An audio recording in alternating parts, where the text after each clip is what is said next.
for more on this, we're now joined via Zoom by the spokesperson for the Social Development Department, that's Lumka Oliphant. Thanks so much indeed for joining us. Welcome to the programme.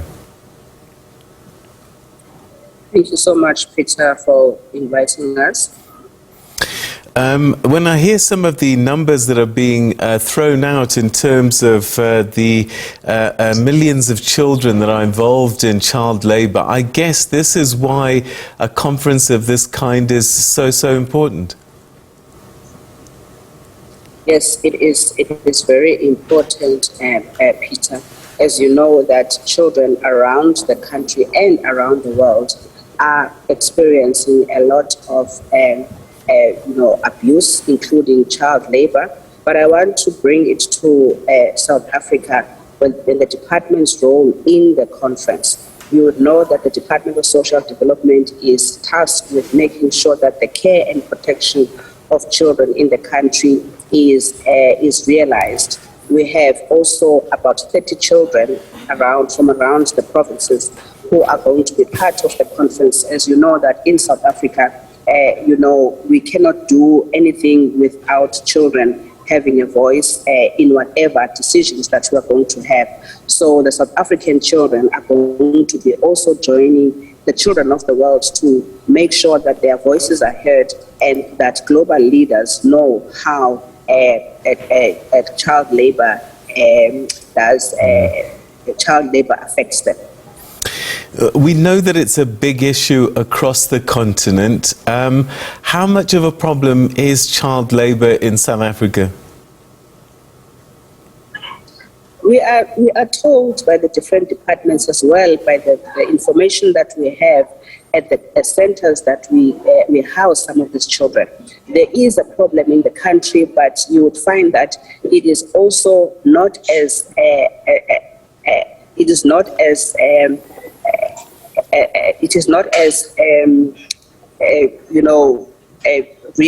realized like that, and people are able to see it.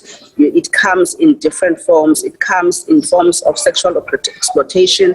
It comes in forms of human trafficking. It comes in different forms. Here in Durban, we are told by one of the child and youth care centers that we see children that are being lured to come into the city center and the metro of Durban for coming to do domestic work. We come and they see children that are from different provinces and they come to Durban. So in one of the child and youth care centers that we have in Durban, Peter, we see that children are also used to do criminal work, where they are asked to sell drugs, around the city centers, and you find that it is the children that then get themselves to be in conflict with the law. Here in South Africa, we have it, and it comes in different forms, and it is not seen, as magnified as child labor, but it comes in different forms, as I have alluded to you, that in other forms that children are being given sell drugs and they find themselves in conflict with the law. Most of the children that come into the city center of Durban also, we are told that they are used for domestic work.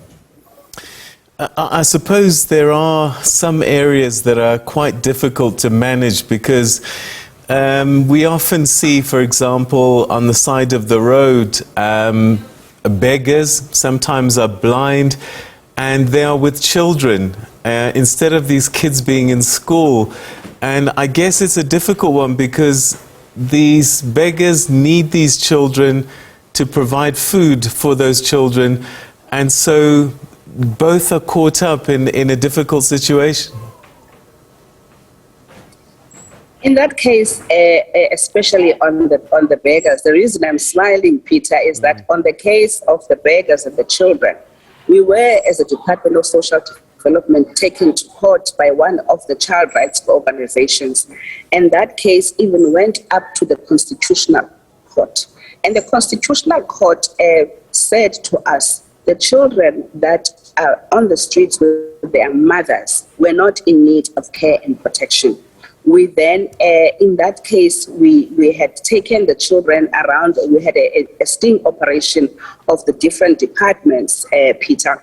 And when we took away the children to make sure that they were in a safer place, we were then taken up because the court felt that a child is much more,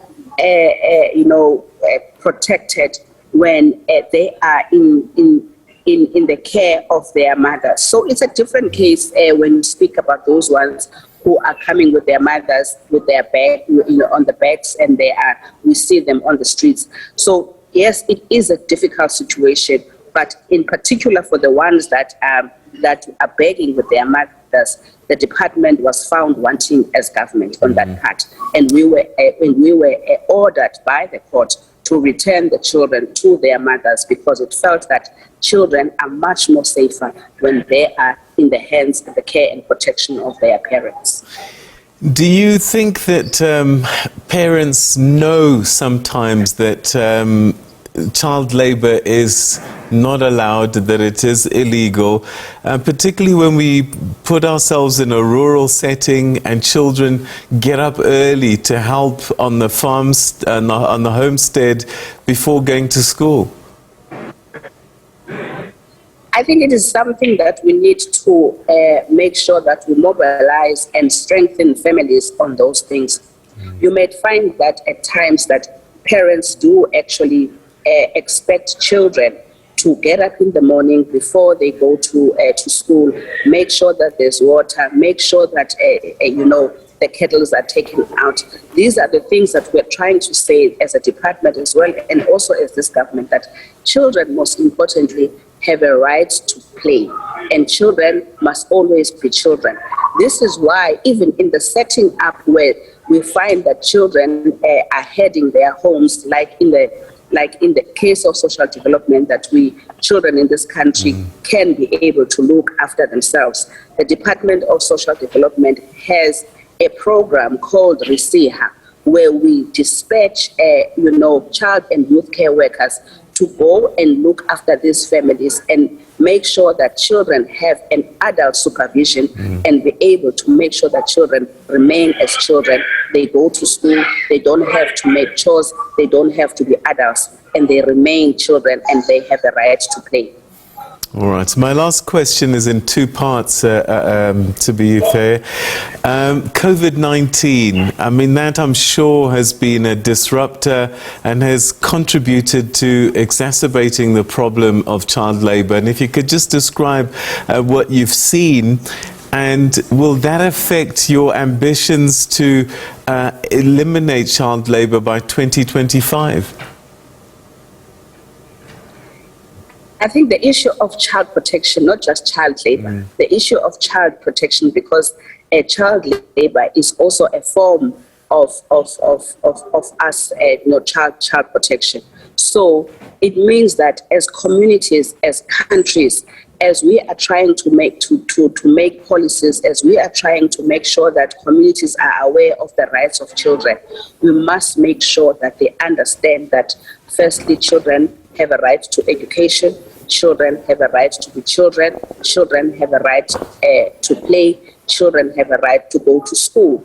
And all these things need all of us to come together as communities, as families, most importantly, because children come from families.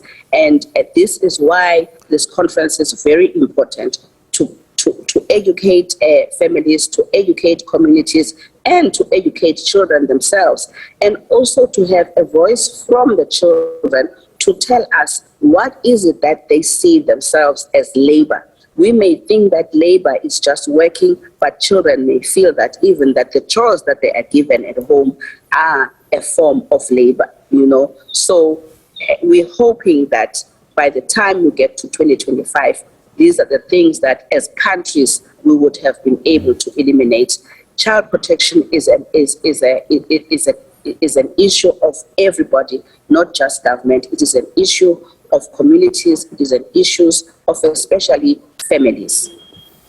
I'll see, Lumka, we're going to have to leave it. Thank you so much indeed. Always great talking to you, and we wish you the best with this conference and the important work that your department is doing.